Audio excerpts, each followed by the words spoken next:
नमस्कार. Yes news महाराष्ट्रामध्ये आपल्या सर्वांचे स्वागत. सांगलीच्या अंकली येथील कृष्णा नदी पुलावरून भरधाव गाडी कोसळून 3 ठार, 3 गंभीर जखमी. रात्री 1च्या सुमारास कोल्हापूरवरून सांगलीकडे येत असताना अंकली पुलावर अपघात झाला.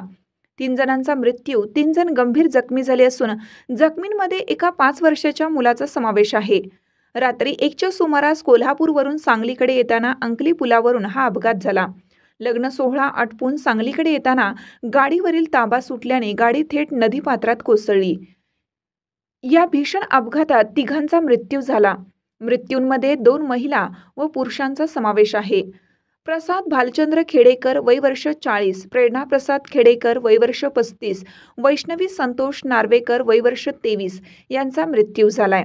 तर जखमींमध्ये साक्षी संतोष नार्वेकर वय वर्ष 42, वरस संतोष नार्वेकर वय वर्ष 21 व समरजित प्रसाद खेडकर या 5 वर्षीय बालकाचा समावेश आहे. मृत कुटुंबीय हे कोल्हापूर रोडवरील गंगाधर कॉलनी येथील रहिवासी आहेत.